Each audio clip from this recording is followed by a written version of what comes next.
ವಿಶೇಷವಾಗಿ ನಾವು BJP ಕೇಂದ್ರ ಕಚೇರಿಯಲ್ಲಿ ವಿಜೃಂಭಣೆಯಿಂದ ಕೈಮಗ್ಗ ದಿನಾಚರಣೆ ಆಚರಣೆ ಮಾಡಿ ವೃತ್ತಿಪರ ನೇಕಾರರಿಗೆ ಒಂದು ಸನ್ಮಾನ ಕಾರ್ಯಕ್ರಮವನ್ನು ಇಟ್ಕೊಂಡಿದ್ದೀವಿ.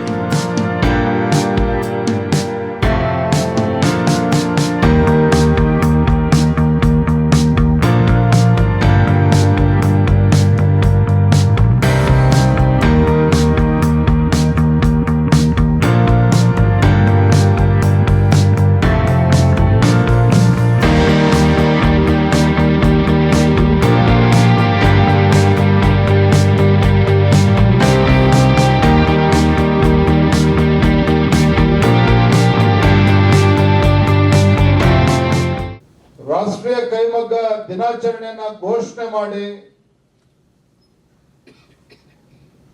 ಇದರ ಮುಖೇನ ಈ ಕೌಶಲ್ಯವನ್ನ ಈ ಕಲೆಯನ್ನ ಉಳಿಸ್ಕೊಂಡು ಬೆಳೆಸ್ಕೊಂಡು ಹೋಗ್ಬೇಕು ಅಂತಕ್ಕಂಥ ಇಚ್ಛಾಶಕ್ತಿನ ಪ್ರಧಾನಮಂತ್ರಿ ನರೇಂದ್ರ ಮೋದಿಜಿಯವರು ಕೇವಲ ಭಾಷಣ ಮಾಡುವಂತದ್ದಷ್ಟೇ ಅಲ್ಲ, ಯೋಜನೆ ಮುಖೇನ ತೋರಿಸ್ಕೊಟ್ಟಿರುವಂತದ್ದನ್ನ ಇವತ್ತು ನಾನು ನೆನ್ಪಾಡ್ಕೋಬೇಕಾಗ್ತದೆ. ಸೋಮಶೇಖರ್ ಅವರು ಮಾತನಾಡ್ತಾ ಹೇಳಿದ್ರು, ಯಾವ ರೀತಿ ಜವಳಿ ಕ್ಷೇತ್ರದಲ್ಲಿ ಇರ್ತಕ್ಕಂಥ ಯುವಕರಿಗೆ ಒಂದು ಸ್ಕಿಲ್ ಡೆವಲಪ್ಮೆಂಟ್, ಅದಕ್ಕೆ ಸಮರ್ಥ ಯೋಜನೆ ಅಂತ ಹೇಳೋದಕ್ಕೆ ಹೆಸರನ್ನ ಕೊಟ್ಟ ಯೋಜನೆಯನ್ನು ನೀಡಿದ್ರು. ನೇಕಾರರಿಗೆ ಒಂದು ಆರ್ಥಿಕ ನೆರವನ್ನ ಕೊಡೋದ್ರ ಜೊತೆಗೆ ಮಾರುಕಟ್ಟೆಯನ್ನು ಕೂಡ ನಿರ್ಮಾಣ ಮಾಡಬೇಕು, ಒಂದು ಕ್ಲಸ್ಟರ್ಗಳನ್ನ ಮಾಡಬೇಕು ಅಂತ ಹೇಳಿ ನ್ಯಾಷನಲ್ ಹ್ಯಾಂಡ್ಲೂಮ್ ಡೆವಲಪ್ಮೆಂಟ್ ಪ್ರೋಗ್ರಾಮ್ ಅನ್ನ ಕಾರ್ಯಕ್ರಮವನ್ನು ಯಾವ ರೀತಿ ಕೊಟ್ಟಿದ್ದಾರೆ. ಮತ್ತೆ PM ಮಿತ್ರ ಪಾರ್ಕ್ ಸ್ಕೀಮ್ಗಳು, ಟೆಕ್ಸ್ಟೈಲ್ ಪಾರ್ಕ್ ಮತ್ತು ಗುಲ್ಬರ್ಗದಲ್ಲೂ ಕೂಡ ಸುಮಾರು 10,000 ಕೋಟಿ ಕೇಂದ್ರ ಸರ್ಕಾರ ಮತ್ತು ರಾಜ್ಯ ಸರ್ಕಾರ ಸುಮಾರು ಒಂದು 10,000 ಜನ ಮಕ್ಕಳಿಗೆ ಅನುಕೂಲ ಆಗಬೇಕು ಅನ್ನೋ ನಿಟ್ಟಿನಲ್ಲಿ ಗುಲ್ಬರ್ಗದಲ್ಲೂ ಕೂಡ ಟೆಕ್ಸ್ಟೈಲ್ ಪಾರ್ಕ್ ಅನ್ನು ಕೊಟ್ಟಿರೋದನ್ನು ಕೂಡ ಈ ಸಂದರ್ಭದಲ್ಲಿ ನೆನಪಡ್ಕೊಳ್ಳೋದಕ್ಕೆ ಇಚ್ಛೆ ಪಡುತ್ತೇನೆ. ಈ ದಿನ ಆಗಸ್ಟ್ 7ರಂದು ರಾಷ್ಟ್ರೀಯ ಕೈಮಗ್ಗ ದಿನಾಚರಣೆ. ನಾಡಿನ ಜನತೆಗೆ ನಾನು ಕೈಮಗ್ಗ ದಿನಾಚರಣೆ ಶುಭಾಶಯ ಕೋರ್ತಾ ಇದ್ದೇನೆ. 2015ರಲ್ಲಿ ನೇಕಾರ ವೃತ್ತಿಯನ್ನು ಗುರುತಿಸಿ ಸನ್ಮಾನ್ಯ ನರೇಂದ್ರ ಮೋದಿಜಿಯವರು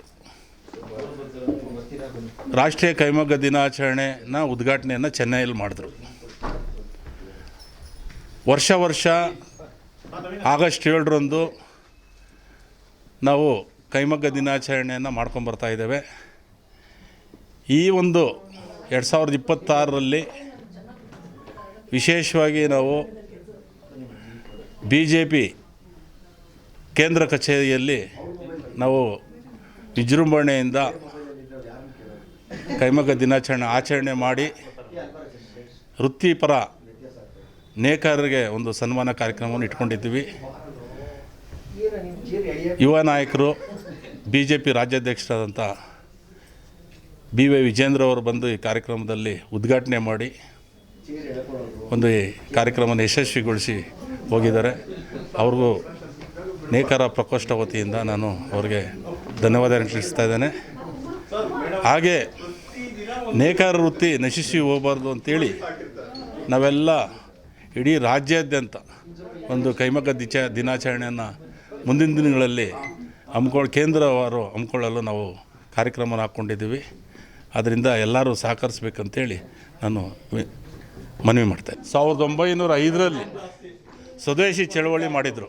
ಇದ್ರ ಬಗ್ಗೆನೇ ಅಂದಿನಿಂದ 1947ರಲ್ಲಿ ಸ್ವಾತಂತ್ರ್ಯ ಬಂದಾಗಿನಿಂದ ನಮ್ಮ ನೇಕಾರ ವೃತ್ತಿ ನಶಿಸಿ ಹೋಗ್ಬಾರ್ದಂತೇಳಿನೇ ಸನ್ಮಾನ್ಯ ಪ್ರಧಾನಮಂತ್ರಿಗಳು ನರೇಂದ್ರ ಮೋದಿಜಿಯವರು ಒಂದು ಈ ಕಾರ್ಯಕ್ರಮವನ್ನು ಉದ್ಘಾಟನೆ ಮಾಡಿ ನೇಕಾರರಿಗೆ ಕೊಡುಗೆಯನ್ನು ಕೊಟ್ಟಿದ್ದಾರೆ. ಮುಂದಿನ ದಿನಗಳಲ್ಲಿ ಈ ಒಂದು ಹೆಚ್ಚು ಯುವಕರು ಈ ಒಂದು ವೃತ್ತಿಯಲ್ಲಿ ಭಾಗವಹಿಸ್ತಾರೆ ಅಂತೇಳಿ ನನಗೆ ವಿಶ್ವಾಸ ಇದೆ. ಯಾಕಂತ ಹೇಳಿದ್ರೆ ಇತ್ತೀಚೆಗೆ ಕೇಂದ್ರ ಸರ್ಕಾರ ಯೋಜನೆಗಳು ನೇಕಾರರಿಗೆ ಅನುಕೂಲವಾಗುವಂಥ ಯೋಜನೆಗಳು ಕೊಡ್ತಾ ಇದ್ದಾರೆ. ಅದರಿಂದ ಈ ನೇಕಾರರ ವೃತ್ತಿಯನ್ನು ಒಂದು ಅಭಿವೃದ್ಧಿ ಪಥದಲ್ಲಿ ಮೇಲೆತ್ತುವಂಥ ಕೆಲಸ ನರೇಂದ್ರ ಮೋದಿಜಿಯವರು ಮಾಡ್ತಾಯಿದ್ದಾರೆ. ಅವ್ರಿಗೆ ನಾವು ಅಭಿನಂದನೆ ತಿಳಿಸ್ತಾ ಇದ್ದೇವೆ. ನೇಕಾರರಿಗೆ ಎಷ್ಟು ಜನಕ್ಕೆ ಸನ್ಮಾನ ಮಾಡಿದ್ದಾರೆ ಸರ್ ಇವತ್ತು? ಇವತ್ತು ನೇಕಾರರಿಗೆ ಸುಮಾರು 18 ಜನಕ್ಕೆ ನಾವು ನೇಕಾರರ ವೃತ್ತಿಯನ್ನು ಗುರುತಿಸಿ, ಈಗಲೂ ತಲತಲಾಂತರ 50-60 ವರ್ಷಗಳಿಂದ ಅವರು ನೇಕಾರ ವೃತ್ತಿಯನ್ನು ಮಾಡಿಕೊಂಡು ಈಗಲೂ ವೃತ್ತಿಯಲ್ಲಿದ್ದಾರೆ. ಅವ್ರು ಗುರುತಿಸಿ ನಾವು 18 ಜನಕ್ಕೆ ನಾವು ಮಾಡಿದ್ದೇವೆ. ಮುಂದಿನ ದಿನಗಳಲ್ಲಿ ಜಿಲ್ಲಾ ಕೇಂದ್ರಗಳಲ್ಲೂ ನಾವು ಒಂದು ಈ ಕಾರ್ಯಕ್ರಮವನ್ನು ಮಾಡೋದಕ್ಕೆ ಒಂದು ಕಾರ್ಯಕ್ರಮನ ಹಾಕ್ಕೊಳ್ತಾ ಇದ್ದೇವೆ. ಸರ್ ಇವತ್ತು ಯಾವ ಭಾಗದಲ್ಲಿ ಜನ ಬಂದಿದ್ದಾರೆ ಇವತ್ತು? ಇವತ್ತೊಂದು ದಿನ ಇಡೀ ರಾಜ್ಯಾದ್ಯಂತ ನಾವು ಈ ಬೆಂಗಳೂರು ನಗರದಲ್ಲಿ ಮಾಡಬೇಕಂತೇಳಿ ನಾವು ಕಾರ್ಯಕ್ರಮ ಹಾಕ್ಕೊಂಡಿದ್ವಿ. ಬೆಂಗಳೂರು ಅಲ್ಲದೆ ರಾಜ್ಯಾದ್ಯಂತ ಮೂಲೆಯಿಂದ ಬಂದಿದ್ದರು. ಯಶಸ್ವಿ ಕಾರ್ಯಕ್ರಮ ಆಗಿದೆ.